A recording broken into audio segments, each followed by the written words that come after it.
This game looks pretty as fuck, though, I'll tell you that. Oh, Halo! Whoa! Halo 6, my boy! Whoa! Whoa!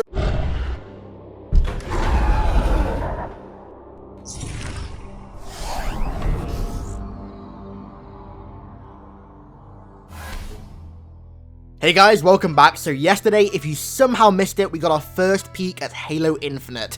The leaks were true, almost. Halo Infinite is Halo 6, it's the next Halo game, and my god, does it look fucking amazing from what we've seen so far. Granted, we've seen very little, and what we've seen is not gameplay at all, so I'm reserving my judgment completely, but from what we've seen so far, your boy is happy. Your boy is very happy. So today we are going to break down this damn iconic trailer and look at all of the juicy bits inside. And for a fairly short teaser, there's quite a lot of stuff in here to talk about. So let's waste no time and get right on with it. So we'll start with something that was confirmed on Halo Waypoint. Yes, Halo Infinite is a direct continuation of Halo 5. It takes place a little bit after the final events of Halo 5's campaign.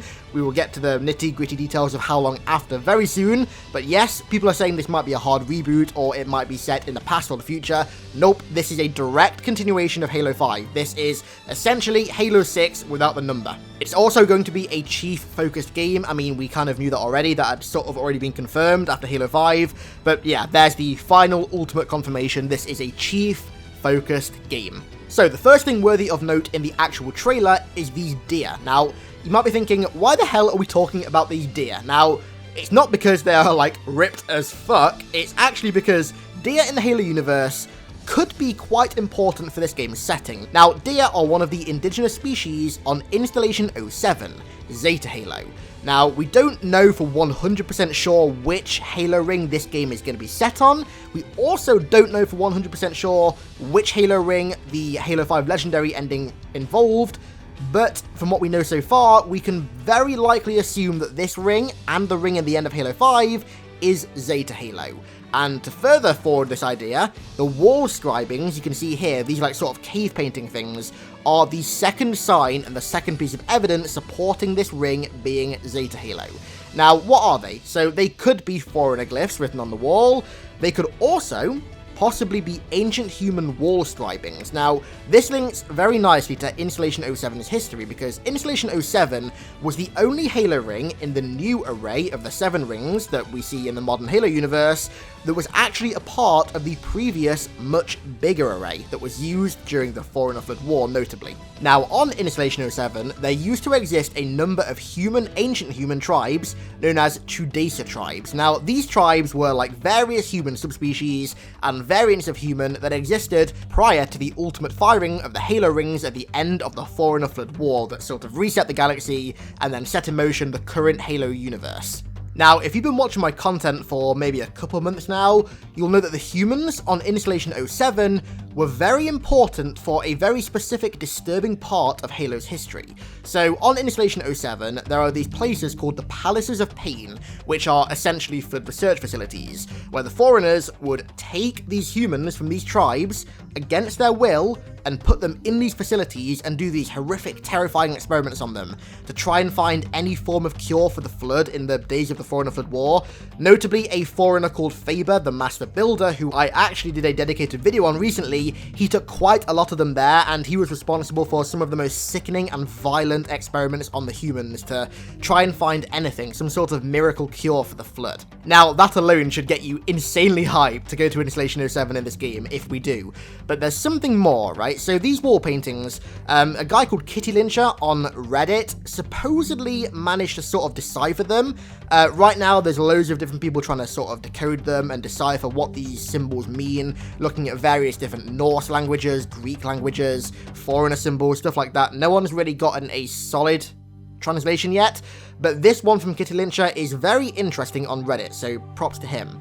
So he managed to substitute the symbols for English letters, and then he used a cryptogram solver to reorganize the letters into words, and then he got some very interesting words and phrases. So one of the first ones that he got from this cryptogram solver was enemy within. Now, the enemy within could mean the Flood within the ring. could also mean Mendicant Bias, because at a time in history, Mendicant Bias's core was stored in the bowels in sort of like the lower parts of Installation 07.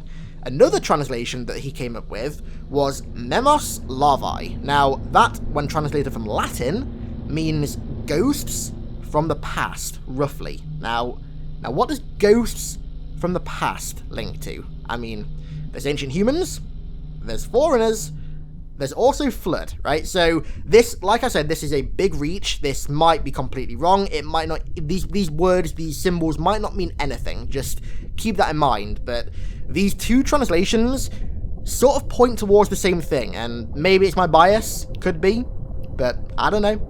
I'm pretty hyped at that thought. I'm pretty hyped. Either way, though, I will be absolutely shocked if we go to Zeta Halo and there's no flood. Like, I will be shocked. With the history that this ring has with the flood, I will be absolutely flabbergasted if there's no flood on this ring at all, if we don't fight them in some capacity. We then get to see some weird-looking, like, dinosaur ribcage bones, maybe, with a warhog driving in the back, which I guess is like a kind of cool backdrop. And then we have this radio. Now, another little Easter egg in this trailer.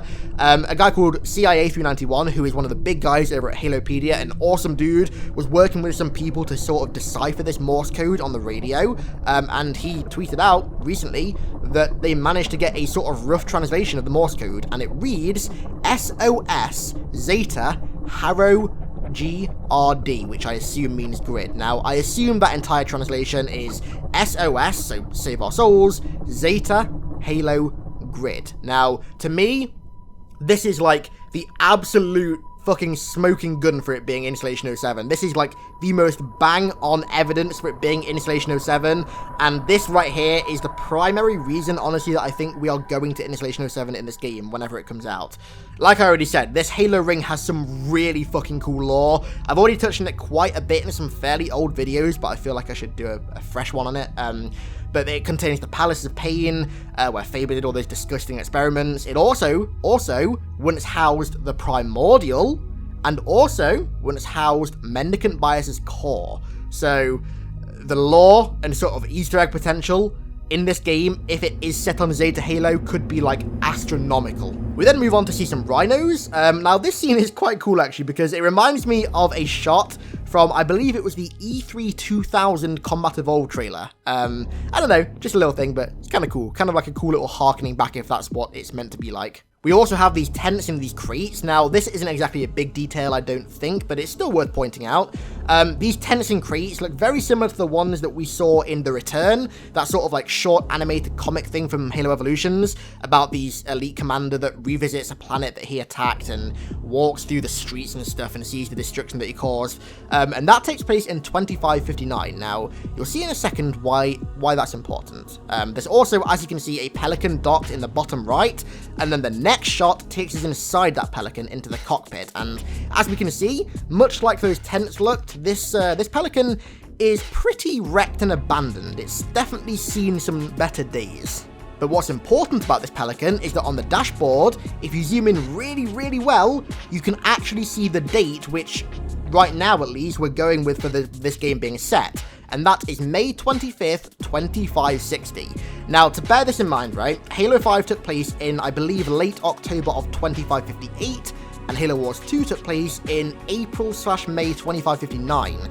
So this is like a year and a half skip after Halo 5, and like a year skip after Halo Wars 2, so with this game, some time has definitely passed. Another cool little thing that people spotted on Twitter was that in the panning shot inside this pelican, if you look on the left on the wall, you can see a poster that says "Fight for Her." Now, not only is that really cool because it shows that maybe Earth got attacked by the Created or something, or they've got to like fight to regain control of Earth again, but this poster was actually used in various different forms in Halo Combat Evolved and also in Halo 3 ODST, so that's a nice little callback right there. That's a very nice little callback. We then skip to a Retriever Sentinel, or at least what looks like a cross between a Retriever Sentinel and a Sentinel Enforcer, those big boys from Halo 2, scanning a Warthog wreck underwater. Now, The thought of underwater in Halo always gets me hyped because for years I wanted to like do some underwater stuff in Halo, and maybe Halo Infinite will be our first chance. The following scenes are also very important because by the looks of it they link to this Warthog scene. So we can see Marines, a couple of Marines, one of which is injured, walking across a beach and then onto some grass and laying down a smoke for evac, probably from like a pelican or something. Now it's very likely that these Marines maybe crashed their Warthog into the water and that's why one of them's injured, or maybe they're attacked or something and they're getting evac to safety. The most notable thing about these Marines though is what they're wearing and what they're holding. So their armor, as you can see, is not at all like the Halo 5 Marine armor. Like, this is pretty much the Reach Marine armor, which, I mean, I'm not a huge fan of, but I'm game for it because it actually looks really cool here in pretty much all black.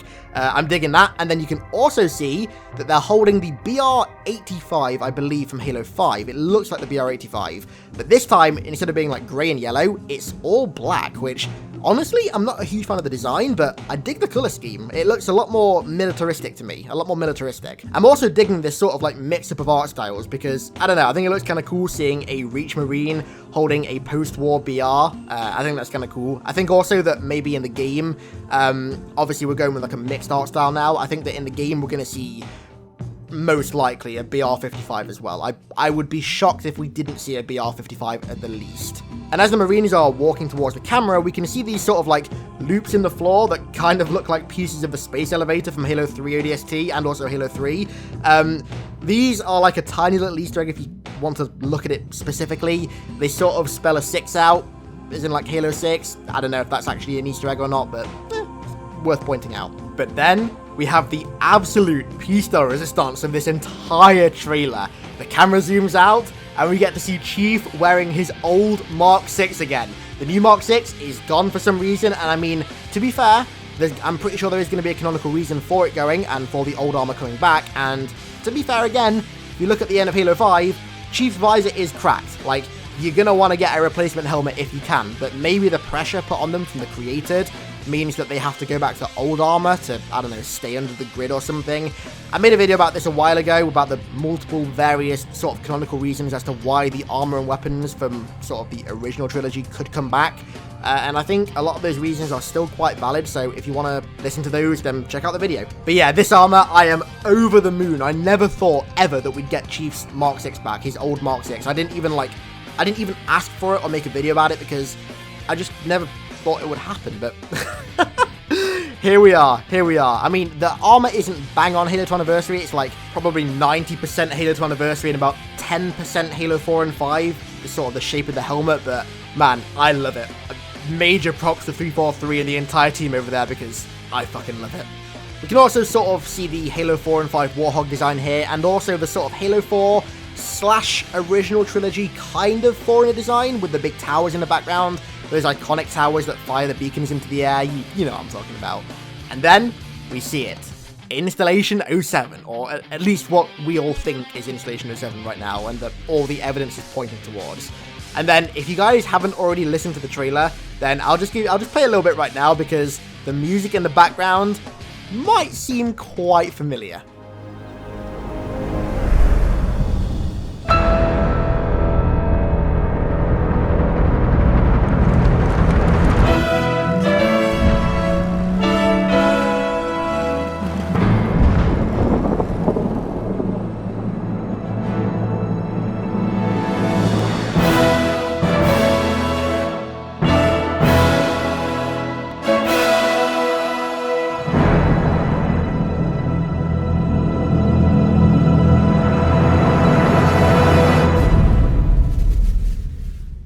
Yep, that's right, it's Finish the Fight from Halo 3's original reveal trailer in 2006. I mean, Halo 4 mirrored Combat Evolved in a lot of ways, and then Halo 5 also mirrored Halo 2 in a lot of ways, and this mirroring Halo 3 really doesn't shock me because that seems to be the theme that 343 are going for. And then, to end the teaser, we have Chief in his old armor with those 3 lovely dots on his hand, putting an AI chip into his head. Now, this AI chip could possibly be a fragment of Cortana given to him by Dr. Halsey. It could also be Roland, or it could even be Black Box. Right now, we have no idea whatsoever. It could honestly be any of those AIs, but that's it. That's our first teaser for the next Halo game, Halo Infinite. We have no idea regarding a release date or a sort of scheduled release date at all yet. We don't know. Maybe we'll find out some more soon. Maybe, I don't know, Gamescom or PAX or something. But for now, we just got to get hyped for this trailer and hyped for the classic art style. I'm still a little bit nervous about the gameplay because we've seen no gameplay yet, and I'm still anxious as to whether or not it's going to be classic or not. Really hope it is, but I guess we're going to find that out in due time. There's no point worrying about it now when we can't do anything to change it. So, yeah. That's it, guys. Thanks a lot for watching. I want to give a huge thank you to Ardent, Tomahawk, Taylor, Evan, Locust, Bruin, Momo, Shikata, Foxy, Mjolnir, and Christopher, and also Jack Madden, Stefan Curcic, Eric Brown, and Sam Grafton for the hugely generous support over on Patreon. I really hope you guys enjoyed this video. Don't forget to leave a like if you did, because my god, I am so hyped. Also, if you haven't checked it out yet, I uploaded my reaction to the trailer for my live stream. Just go on my channel. You'll see it. You'll see it there. Enjoy. That was a pretty momentous occasion. Let me just say that I didn't see it coming. So, thanks a lot for watching, guys. I'm so hyped, and I'll catch you very, very soon.